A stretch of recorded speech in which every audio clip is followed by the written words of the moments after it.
ایک لونڈی تھی، وہ بادشاہ کے لیے پھولوں کی سیج لگایا کرتی تھی اور بادشاہ پھولوں کے اوپر سویا کرتا تھا۔ مدتیں بیت گئیں، جب سے ہوش سنبھالی یہی وظیفہ تھا، بادشاہ کے لیے پھولوں کی سیج بچھا دی جاتی، بادشاہ کے اس پھولوں بھری سیج پہ استراحت کرتا۔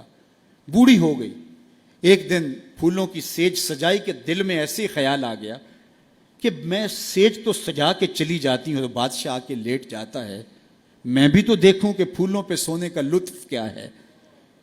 تو وہ اپنی کمر سیدھی کرنے کے لیے پھولوں کی سیج پہ لیٹ گئی، سارے دن کی تھکی ہوئی تھی، آنکھ لگ گئی۔ بادشاہ وقت پہ اپنے کمرے میں داخل ہوا تو اس نے دیکھا کہ ایک لونڈی اس کی سیج پہ سوئی ہوئی ہے، بڑا غصہ آیا۔ بادشاہوں کی غیرت ہوتی ہے، اس غیرت کی وجہ سے اس نے جلاد کو بلایا، اسے اٹھاؤ، الٹا لٹکاؤ اور اتنا مارو کہ اس کی جان نکل جائے، باقی لونڈیوں غلاموں کو پتہ چل جائے کہ بادشاہوں کی سیج کتنی مقدس ہوتی ہے۔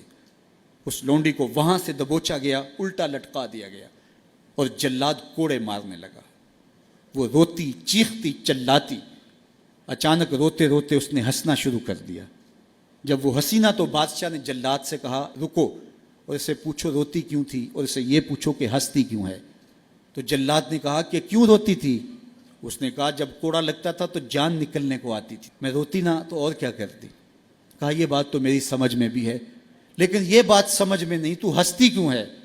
کہا مجھے ہنسی اس بات پہ آئی ہے کہ چند لمحوں کے لیے سیج پہ سوئی ہوں تو اتنی مار کھانی پڑ رہی ہے، تو جس کو عمر ہوگی سوتے ہوئے اس کا کیا بنے گا۔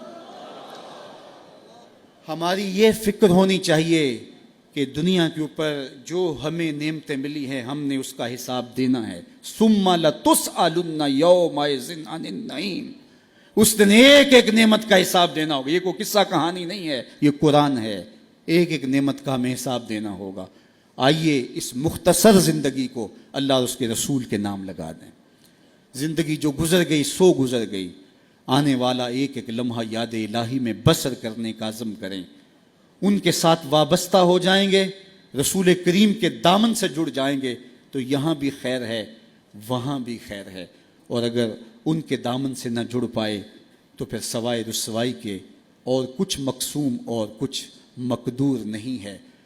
آج کا مصطفی اجتماع نوجوانوں کو، پوری دنیا کے اوپر سننے والوں کو یہی میسج دیتا ہے کہ حضور کے ساتھ اپنی وابستگی کو، اپنی دل بستگی کو، اپنے تعلق خاطر کو مضبوط کر لو، اپنا سارا کچھ حضور کے نام کر دو۔ ان سے وابستگی اور ان سے الفت کا ربط و رشتہ جب قائم کر لو گے تو پھر دنیا بھی بہتر اور آخرت بھی بہتر، ورنہ یہ دنیا بھی مشکلوں، اذیتوں اور تکلیفوں سے گزرے گی اور آخرت کا حساب ابھی باقی پڑا ہے۔ مختصر زندگی ہے، آئیے اللہ کے حضور سچی توبہ سے اپنے آخرت کے معاملے صاف کر لیں۔ ایک آنسو سے ماضی کے سارے گناہ دھوئے جا سکتے ہیں۔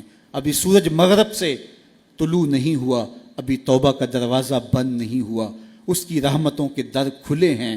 آج کی توبہ کل کی بہتری کی ضمانت، اور آج کی ڈٹائی کل کے پچھتاوے کے علاوہ کچھ نہیں ہوگا۔ وقت پر کافی ہے ایک قطرہ بھی آب خوش ہنگام کا، جل گیا جب کھیت برسا می تو پھر کس کام کا۔ اور اگر ان سانسوں کے بدلے سجدہ ہو جائے، ان سانسوں کے بدلے قیام ہو جائے، رکوع و سجود ہوں، رسول کریم پہ درود پڑھا جائے، کسی دکھی کے سر پہ ہاتھ رکھ دیا جائے تو یہ سانسیں کام آ گئی۔ وہ خوش نصیب ہیں جنہوں نے اپنی سانسیں اللہ اور اس کے رسول کے نام وقف کر دیں، اور وہ بد نصیب جو اپنی سانسیں، اپنا وقت اور اپنی قیمتی زندگی برباد کر رہے ہیں۔ اب بھی وقت ہے، اب بھی موقع ہے، توبہ کا دروازہ کھلا ہے، سورج مغرب سے طلوع نہیں ہوا، در رحمت گشادہ ہے۔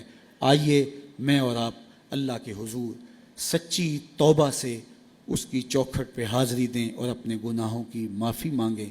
جس شوق و محبت سے، جس پیار کے ساتھ آپ لوگ تشریف لائے، میں آپ سب لوگوں کا شکر گزار بھی ہوں۔ قافلوں کو ترتیب دینا، پھر ذمہ داری کے ساتھ یہاں تک لے کر کے آنا، یہ ایک کٹھن کام تھا، اور ادارۃ المصطفیٰ کے ذمہ داران نے پاکستان کے مختلف شہروں میں محنت کر کے قافلہ سازی اور پھر یہاں تک ان کے پہنچانے میں جو مشقتیں سہی، اللہ اس کا انہیں اجر عطا فرمائے۔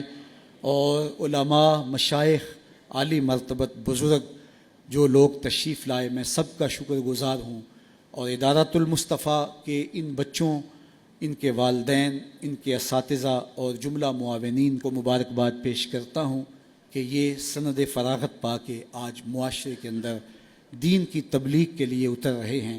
اللہ ان کی مدد کرے۔